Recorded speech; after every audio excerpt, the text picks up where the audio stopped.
Hi boys and girls, it's Friday, April the 3rd. So first of all, I want to give a shout out to Lily Chambers and Briley Chappis. They're our number 3s in class. Also, tomorrow is the 4th, so that is Greer Cook and Georgia Culpepper. And Sunday is number 5, and that is Jason Davis and Nola Ellis. I love all of you guys and really miss you. As you know, next week is supposed to be spring break. I know I was going to go to Seattle to visit my son, his wife, and their 2 little children that are my grandchildren, but that has been canceled. So you may be like me next week and it won't be any different than this week. The school offices are closed and they're not going to be doing the drive-through lunches. There won't be anything new assigned on iReady next week, but I would just encourage you to work as much as you can still on iReady. If you're working in the workbook, there is a language handbook at the end, and that would be great to work in. It looks like it begins on page 464, and it has some skills that we used to do during our daily language reviews in the morning, so it's good to keep up with those. Of course, I would encourage you to read as much as you can. Remember, we've talked about this, but the more you read, the better reader you become, and then the more interesting books you can read, which just makes reading that much more fun and encourages you to do it more. The weather's been so nice, you might want to sit outside and read. Okay, listen, I'm going to do the chapter called Going to Town. And I'd like you to listen for these questions. Number 1, Laura and Mary wanted to do something really badly now that it was becoming springtime. It was something they had not been able to do all winter. What was it? Number 2, what did Paul see in the woods? And Laura asked if he would shoot it, and he said no, he would not. Number 3, what is one way that Laura compares herself to Mary in this chapter? Number 4, when they were at a store, the storekeeper gave them each a piece of candy. What was the shape of the pieces of candy they got? And the last question is, what did Laura have in her pocket that made her pocket rip out from her dress? Okay, here we go, guys. Going to town. After the sugar snow had gone, spring came. Birds sang in the leafing hazel bushes along the crooked rail fence. The grass grew green again, and the woods were full of wild flowers. Buttercups and violets, thimble flowers, and tiny starry grass flowers were everywhere. As soon as the days were warm, Laura and Mary begged to be allowed to run barefoot. At first, they might only run out around the woodpile and back in their bare feet.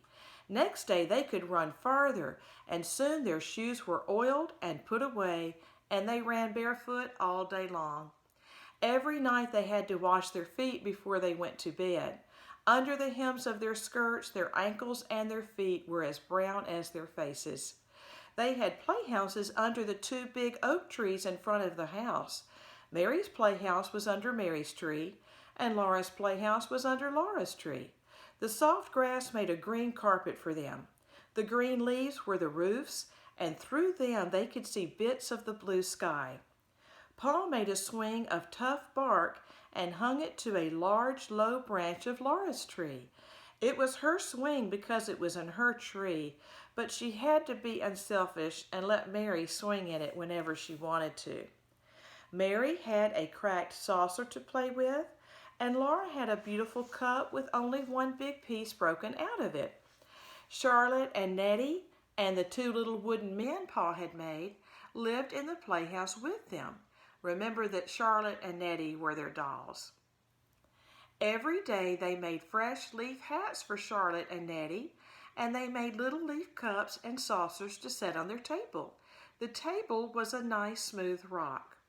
Suki and Rosie the cows were turned loose in the woods now to eat the wild grass and the juicy new leaves.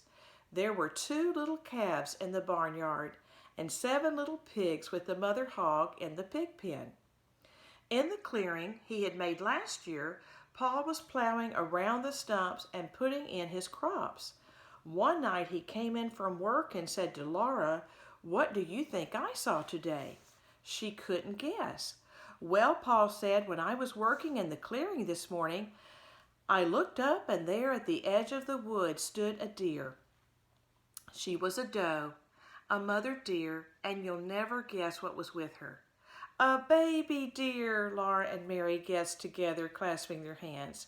"Yes," Paul said, "her fawn was with her. It was a pretty little thing, the softest fawn color with big dark eyes. It had the tiniest feet, not much bigger than my thumb, and it had slender little legs and the softest muzzle. It stood there and looked at me with its large soft eyes, wondering what I was. It was not afraid at all." "You wouldn't shoot a little baby deer, would you, Paul?" Laura said. "No, never," he answered. "Not its ma, nor its pa. No more hunting now, till all the little wild animals have grown up. We'll just have to do without fresh meat till fall." Paul said that as soon as he had the crops in, they would all go to town. Laura and Mary could go too. They were old enough now. They were very much excited, and next day they tried to play going to town. They could not do it very well because they were not quite sure what a town was like. They knew there was a store in town, but they'd never seen a store. Nearly every day after that, Charlotte and Nettie would ask if they could go to town. But Laura and Mary always said, "No, dear, you can't go this year. Perhaps next year if you are good, then you can go." Then one night Paul said, "We'll go to town tomorrow." That night, though it was the middle of the week, Ma bathed Laura and Mary all over, and she put up their hair. She divided their long hair into wisps, combed each wisp with a wet comb, and wound it tightly on a bit of rag. There were knobby little bumps all over their heads, whichever way they turned on their pillows. In the morning their hair would be curly. They were so excited that they did not go to sleep at once. Ma was not sitting with her mending basket as usual. She was busy getting everything ready for a quick breakfast and laying out the best stockings and petticoats and dresses and Paul's good shirt and her own dark brown calico with the little purple flowers on it. The days were longer now. In the morning, Ma blew out the lamp before they finished breakfast. It was a beautiful, clear spring morning. Ma hurried Laura and Mary with their breakfast, and she washed the dishes quickly. They put on their stockings and shoes while she made the beds. Then she helped them put on their best dresses, Mary's china blue calico and Laura's dark red calico. Mary buttoned Laura up the back, and then Ma buttoned Mary. Ma took the rags off their hair and combed it into long round curls that hung down over their shoulders. She combed so fast that the snarls hurt dreadfully. Mary's hair was beautifully golden, but Laura's was only a dirt-colored brown. When their curls were done, Ma tied their sunbonnets under their chins. She fashioned her collar with the gold pin, and she was putting on her hat when Paul drove up to the gate. He had curried the horses till they shone. He had swept the wagon box clean and laid a clean blanket on the wagon seat. Ma, with baby Carrie in her arms, sat up on the wagon seat with Paul, and Laura and Mary sat on a board fastened across the wagon box behind the seat. They were happy as they drove through the springtime woods. Carrie laughed and bounced, Ma was smiling, and Pa whistled while he drove the horses. The sun was bright and warm on the road. Sweet, cool smells came out of the leafy woods. Rabbits stood up in the road ahead, their little front paws dangling down and their noses sniffing, and the sun shone through their tall, twitching ears. Then they bounded away with a flash of little white tail. Twice Laura and Mary saw deer looking at them with their large, dark eyes from the shadows among the trees. It was 7 miles to town. The town was named Pepin, and it was on the shore of Lake Pepin. After a long time, Laura began to see glimpses of blue water between the trees. The hard road turned to soft sand. The wagon wheels went deep down in it, and the horses pulled and sweated. Often Pa stopped them to rest for a few minutes. Then all at once the road came out of the woods, and Laura saw the lake. It was as blue as the sky, and it went to the edge of the world. As far as she could see, there was nothing but flat blue water. Very far away, the sky and the water met, and there was a darker blue line. It seems like this is the first time she's ever seen a lake. I'm inferring that because of the way she acts surprised, and because it seems like the girls had not gone from home much at all before this. Except we know they went to Grandpa's, right? Laura stood up on the board, and Pa held her safe by the arm so she could see the town. When she saw it, she could hardly breathe. She knew how Yankee Doodle felt when he could not see the town because there were so many houses. Right on the edge of the lake, there was one great big building. That was the store. And there you can see the town and the store ahead of them. Doesn't look like a very big town, but it was a town. Right on the edge of the lake, there was one great big building. That was the store. I already read that, didn't I?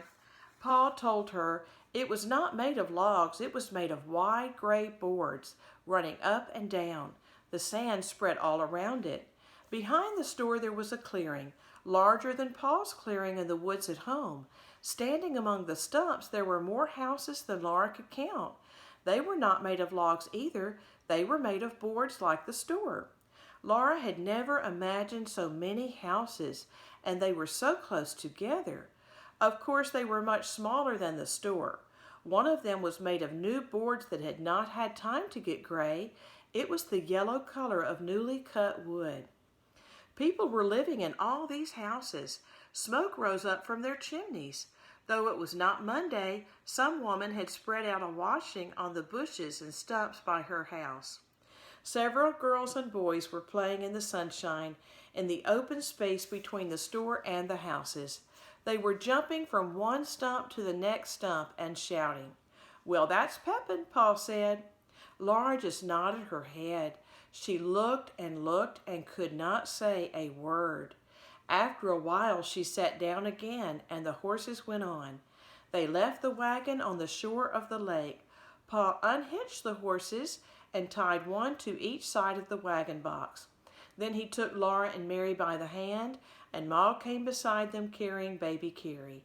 They walked through the deep sand to the snow.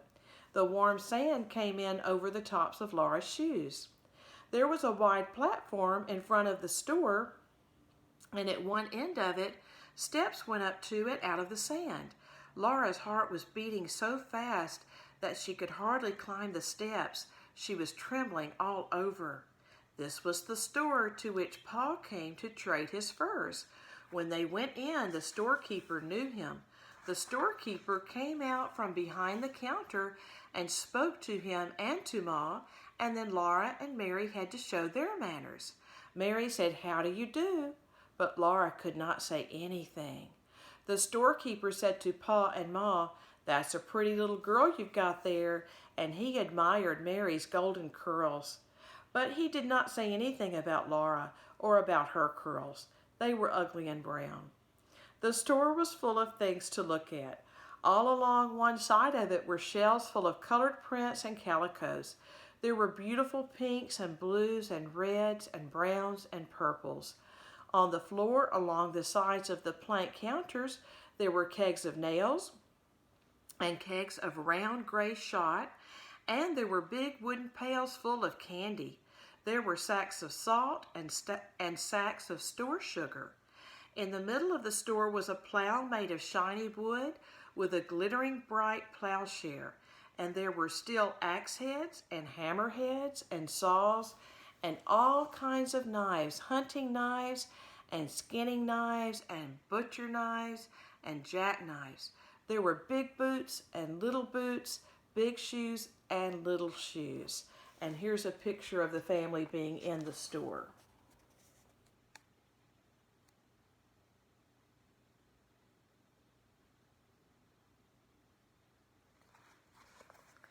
Laura could have looked for weeks and not seen all the things that were in the store.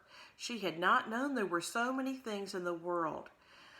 Pa and Ma traded for a long time. The storekeeper took down bolts and bolts of beautiful calicos and spread them out for Ma to finger and look at and price.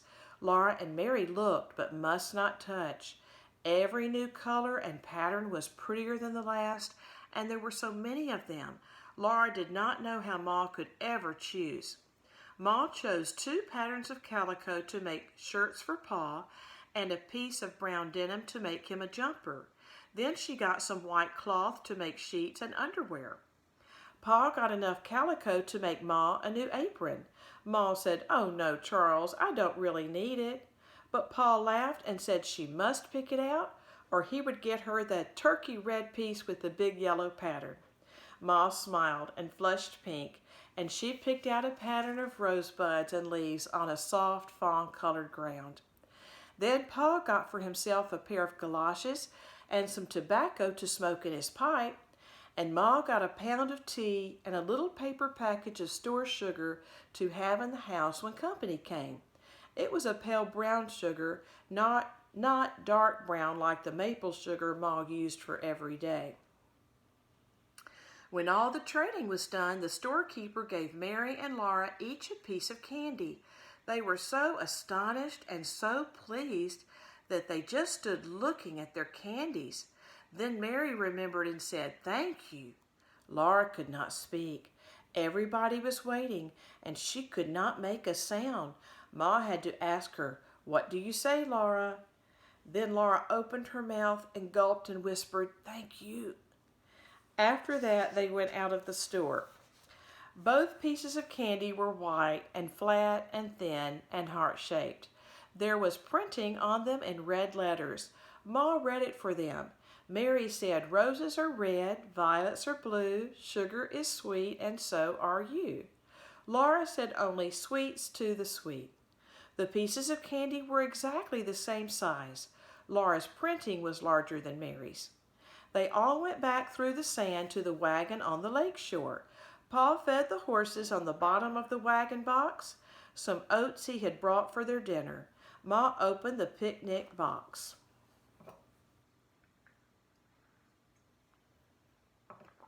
I'm using the beautiful cup that Miss Slider made me, huh? They all sat on the warm sand near the wagon and ate bread and butter and cheese, hard-boiled eggs, and cookies. The waves of Lake Pepin curled up on the shore at their feet and slid back with the smallest hissing sound. After dinner, Pa went back to the store to talk a while with other men. Ma sat holding Carrie quietly until she went to sleep, but Laura and Mary ran along the lake shore, picking up pretty pebbles that had been rolled back and forth by the waves until they were polished smooth. There were no pebbles like that in the big woods. When she found a pretty one, Laura put it in her pocket, and there were so many, each prettier than the last, that she filled her pocket full. Then Pa called, and they ran back to the wagon, for the horses were hitched up, and it was time to go home. Laura was so happy when she ran through the sand to Pa with all those beautiful pebbles in her pocket. But when Pa picked her up and tossed her into the wagon, a dreadful thing happened. The heavy pebbles tore her pocket right out of her dress. The pocket fell, and the pebbles rolled all over the bottom of the wagon box. Here's a picture of that happening. Laura's crying, and Pa is just looking kind of interested. Laura cried because she had torn her best dress. Ma gave Carrie to Pa and came quickly to look at the torn place. Then she said it was all right. "Stop crying, Laura," she said. "I can fix it." She showed Laura that the dress was not torn at all, nor the pocket. The pocket was a little bag sewed into the seam of the dress skirt and hanging under it. only the seams had ripped. Ma could sew the pocket in again as good as new. "Pick up the pretty pebbles, Laura," Ma said, "and another time, don't be so greedy." So Laura gathered up the pebbles, put them in the pocket, and carried the pocket in her lap. She did not mind very much when Pa laughed at her for being such a greedy little girl that she took more than she could carry away. Nothing like that ever happened to Mary. Mary was a good little girl who always kept her dress clean and neat and minded her manners. Mary had lovely golden curls, and her candy heart had a poem on it. Mary looked very good and sweet, unrumpled and clean, sitting on the board beside Laura. Laura did not think it was fair. But it had been a wonderful day, the most wonderful day in her whole life. She thought about the beautiful lake and the town she had seen and the big store full of so many things. She held the pebbles carefully in her lap and her candy heart wrapped carefully in her handkerchief until she got home and could put it away to keep always. It was too pretty to eat. The wagon jolted along on the homeward road through the big woods. The sun set and the woods grew darker, but before the last of the twilight was gone, the moon rose, and they were safe because Pa had his gun. The soft moonlight came down through the treetops and made patches of light and shade on the road ahead. The horses' hoofs made a cheerful clippity-clop. Laura and Mary did not say anything because they were very tired, and Ma sat silently holding baby Carrie sleeping in her arms, but Pa sang softly, "Mid pleasures and palaces, though we may roam, be it ever so humble, there's no place like home." The end. And tomorrow's or Monday's chapter is summertime, which we're getting closer to ourselves. I almost forgot the question, sorry. Okay, hopefully you got your paper ready. Question number 1.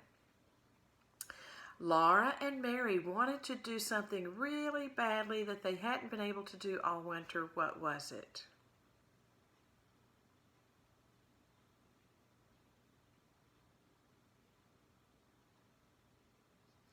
If you wrote that they wanted to run barefoot, you were correct. Number 2, what did Paul see in the woods? And Laura asked if he would shoot it, but he said no, he would not.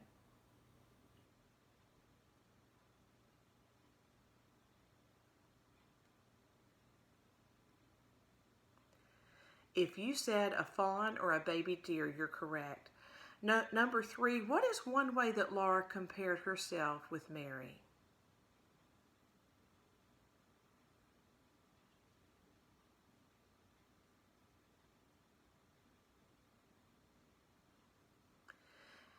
There were several ways that Laura compared herself to Mary. I know she mentions the hair several times.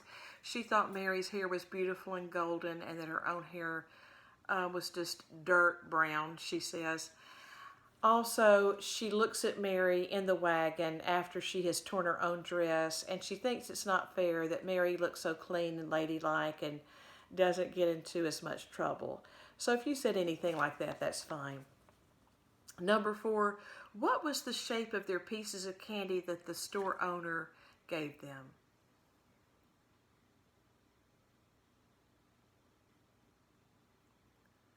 If you said heart, that's correct. And what did Laura have in her pocket that made her pocket tear away from her dress?